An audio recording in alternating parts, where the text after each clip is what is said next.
Ladies and gentlemen, thank you very much for coming here on what a lovely spring day we've got. We've organised the weather. Well, Toomey's organised the weather for us. So thank you very much, Toomey. I'm Chris Mills. I'm from a company called Aitchison Developments, and we are responsible for the buildings and landscaping and everything you see around you. Well, we're responsible for getting the building contractors who are over there, Winvic, to build it, and I think they've done a very good job. You've all been very complimentary, those of you who've made a comment, so thank you very much. I'm here simply to introduce Toomey Hawkins and Kenneth Bannerman. Toomey is, as many of you know, is the local councillor here and on the planning committee of South Cambridgeshire District Council, and Kenneth Bannerman from the Airfields of Britain Conservation Trust is a gentleman I've been liaising with, I think, since 2023, I think, was our first contact. Maybe even earlier. Maybe even earlier, about having this memorial stone placed here in phase 2 on this particular stretch of the development, because eventually, when there are houses there and a busway up there, this path you're all standing on is going to be a publicly open cycle path for people who live there to get to the transport hub, which will eventually, fingers crossed, be up there. And that was part of the discussions we had with the planners originally, courtesy of Toomey. So Toomey was instrumental in forming our opinion about how this development should appear, and as it appears today. Originally we were so excited to buy 25 acres of concrete and rabbits that we just put sheds all over it with no particular pattern. And we went back to the drawing board, and we took a year to come up with this design in agreement with Toomey and her colleagues at South Cambridgeshire District Council. And frankly, I have to say thank you very much for your intervention, because it's now formed what we think is one of the best developments in Cambridge. It's the only one where you can walk in and get space immediately, and we're very, very pleased with the outcome. While I'm thanking people, I'd like to thank Richard Lakin and his team from Winvic, who've done a brilliant job. Thank you, boys, for not only clearing up today. We're standing all over your landscape, so you're going to have to put this back on the snagging list for Monday. Sorry, Richard, but thank you very much for your efforts. I know that Kenneth unveiled a similar stone yesterday at where was it? Oakington. So he's well used to what's going to happen in a minute, and I'd just like to thank you all for coming at midday. We were originally going to do this at 2 o'clock, but those who are involved with the Bourn players, who we're also sponsoring, have got a production of the Addams Family this afternoon, and I've turned down the role of Uncle Fester, but those people who are involved have got to get off to get their face paint and stuff on. So without further ado, if I could, you want to take over, Kenneth, introduce you to Kenneth Bannerman, who will tell you all about what's going to happen next. Thank you all for coming.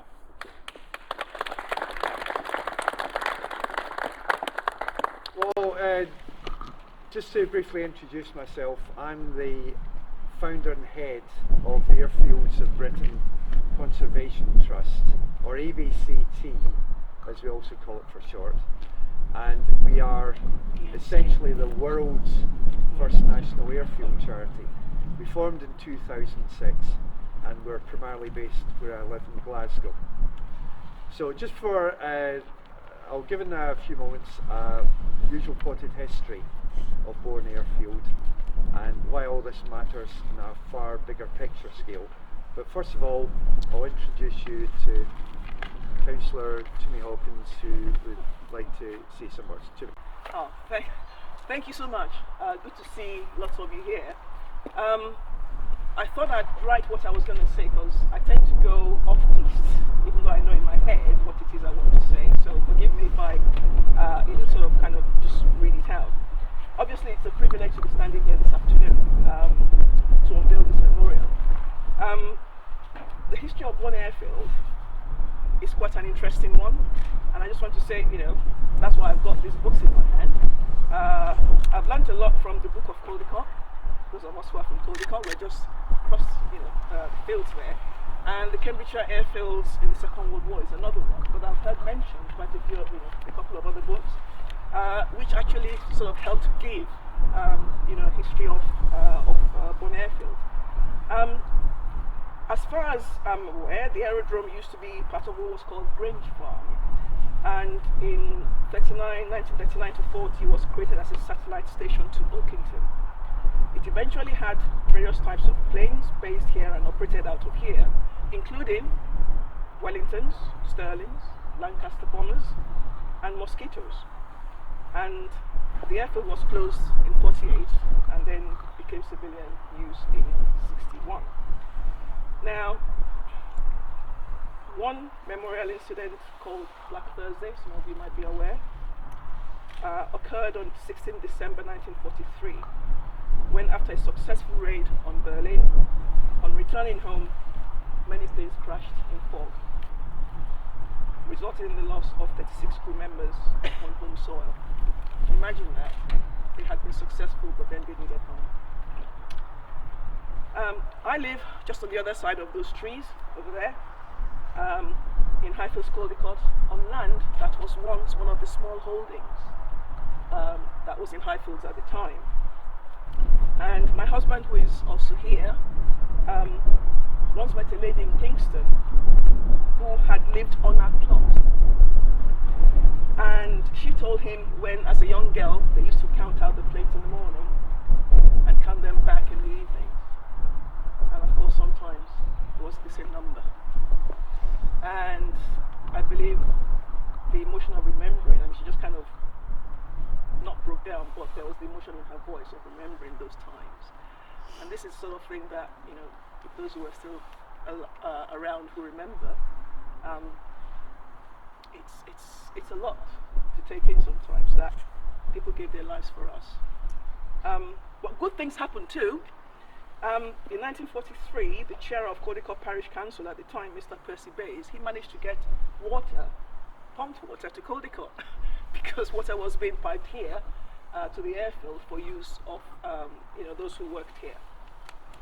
And also, I remember that during the war there were dances and picture shows, apparently switching between Bourn and Caldecott, on alternate Saturdays. And quite a few of those who worked here also were from outside the country, from other countries. And they settled here, including prisoners of war, after the war, which shows that we've always had diversity in the area, and it still happens. Now, this part of Bourn Airfield was a pain in the proverbial to Caldecott. And some of you remember you had TK Talent on here. It was a factory that made, I think, chassis vehicle parts. And it was the thudding of the presses and the noise of the metal sheets. And they would leave the factory doors open, and the factory doors were facing Caldecott. So some people couldn't sleep at night. The thudding was a pain. But put it this way, we were happy when it closed. And I think when we heard that the roofs were coming off the building, we wanted to have a party. We didn't quite get to have a party, but anyway, just a bit of history there. Now, our new neighbours here are very welcome indeed. And it's a new era, as we see. So I want to thank our hosts, HSC Developments, for the care and consideration they've shown in engaging proactively with me and with the communities right from the outset, listening to us and taking on board our views and concerns right from the beginning. And especially, of course, with your work with the Airfields Operating Conservation Trust in making good the promise that you would honour the history of this airfield. So thank you. We hope for generations to come, Memorial will remind us of all those who worked here, who gave their lives to give us freedom. We will not forget them. Thank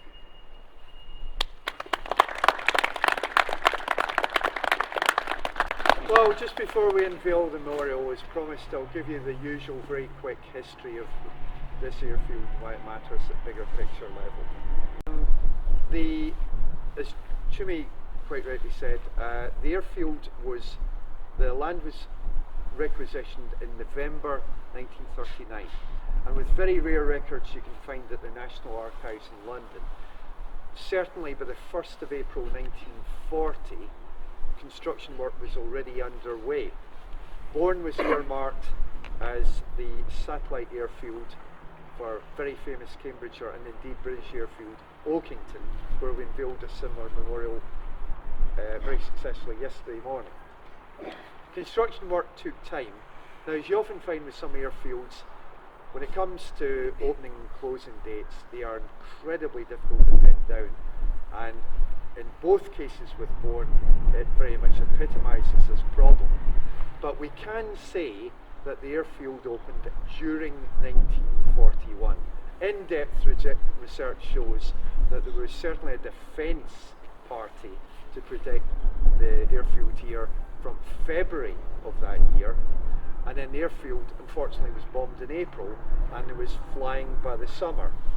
So the first, Oakington was using it for its aircraft as a satellite. Bourn became self-accounting and meant self-administering by the middle of World War II. So the first permanent resident units here were numbers 50 and 101 squadrons, and then they were followed by number 97 squadron, and then laterally by number 105 squadron, which had to leave Marham because that airfield was massively redeveloped, and then later at the end of 1944, number 162 squadron, which flew Mosquitoes as well as number 105, but instead of pathfinding, it was used as part of the light night striking force for strategic useless bombing. So Bourn was a very active and successful airfield during World War II and played an enormous part in the winning of the conflict. It was often attacked by German intruder aircraft, more or less from the beginning, and thankfully there wasn't much in the way of damage or casualties, so at least that was something. Once the World War II ended, things ran down fairly quickly, and for the next few years into peacetime, it's fair to say Bourn had a rather uncertain history and future. It moved between various RAF commands, from Bomber Command to Transport Command, Maintenance Command, and then back to Transport Command. No one seemed to know quite how best to use it. However, this is where the civil part of Bourn Airfield story comes into play, because although the airfield closed militarily in 1948, already by that year, indeed for some time beforehand, it was being increasingly used by civil aircraft for what is now called general aviation. In other words, civil aviation apart from airliners. So if you go back to 1946, on the 19th of May of that year to be exact, the Cambridge Gliding Club, which was based at Cambridge Airport and also next door here at Caxton Gibbet Airfield. The Gliding Club moved from these two airfields to Bourn and then returned to Cambridge as by now the Cambridge University Gliding Club in mid-1950.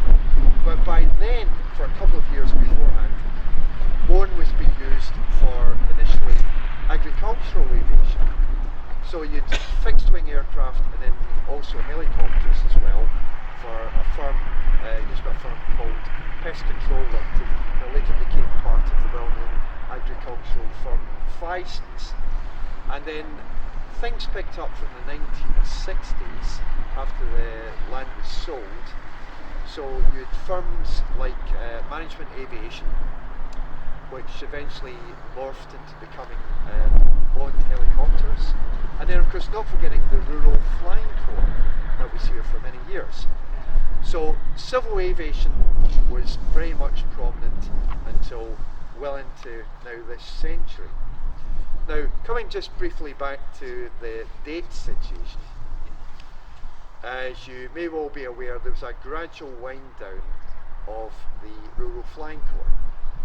So with all the intensive deep level research we've done and asking around, etc., you'll see just in a few moments that the closure date for Bourn by general consensus was 2020. In short, the Rural Flying Corps, due to sadly the death of its founder and leader, it really sort of wound up during 2019. But then, looking for example at Companies House records, we can reasonably safely say it closed in 2020. So it goes without saying, charity and education, not to mention of course historical recording, we're trying to do our very best to make sure dates are correct. So just final point before we unveil the memorial, as we said for example yesterday at Oakington, this one I mean looking at the bigger picture. Within reason, just do all you possibly can to help Britain's airfields active and disused. Because it's perfectly fair to say that although we might not realise it in our everyday lives, we just cannot remotely afford to lose them as we're, for example, just walking down the street. I mean, the example I always just like to quickly quote is that if any of us have to go to the hospital, you're actually relying upon a disused airfield in flying terms in this country to keep you alive. And how it simply works is this. This airfield near Carlisle regulates time, and through that it is checking and calibrating all the electronic timing devices in our hospitals. This is literally life or death, and therefore that is just one of an absolute multitude of examples as to why we just have to take far better care and recognition and honouring of Britain's airfields. They have done so much for this country and indeed the entire world ever since they first appeared in 1909. And they and everyone associated with them, and of course not forgetting their families, they just deserve so much better than they perhaps were being treated in the past. As far as our charity is concerned, we are pulling out all the stops imaginable to try and help our airfields and society in general. So time moves on in progress, and you've got to acknowledge that as well. But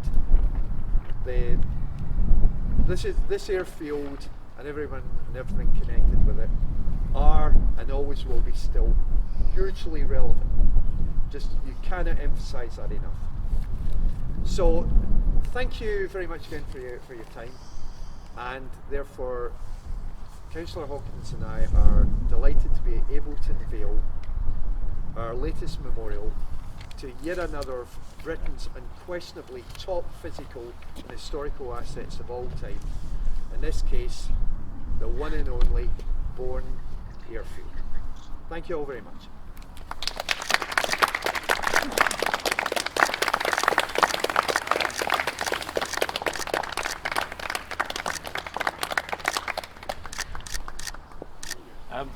Kenneth, Toomey, thank you very much. Just a couple of words from me to close. If any of you want to have a wander around just to see what we've done, please feel free. Richard Bacon over there is giving me the thumbs up from the contractors. Up and down the middle is absolutely fine. Please feel free to help yourself to perky beans. I'm paying, so anybody, I don't want her to leave with any cakes. She's saving one for me, but it's all got to go. Please feel free to hang around, have a coffee or whatever. Thank you both very much again for coming here, doing what you've done. Kenneth, thank you for organising this. I've just got two more things to say. I'd just like to point out that and welcome Dr. Susan Stewart, who's come here today. Susan's standing over there. Her uncle, Norman Cameron, was a pathfinder who flew from here. He flew from here on the last occasion, didn't return, crashed in Belgium. Susan now has friends in the village where there is a memorial to him in Belgium, and she heard about this unveiling today from the BBC, apparently, on the local BBC network, and she's come here, and I'm absolutely delighted that she's been able to take a picture of her standing next to this memorial to her mum tomorrow on Mother's Day in memory of her uncle. So you're most welcome. Thank you very much. And I would also like to just welcome your local MP, Ian Solomon, who's arrived over there. Ian, thank you for turning up. Can you come out and get your picture taken here as an alumni of both Oxford and Cambridge universities? I think we need your brain power over here. Thank you all very much. Please help yourself, and thank you for coming. Bye bye.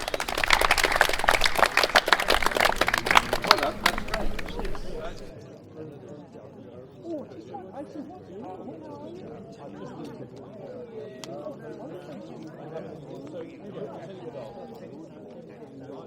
Just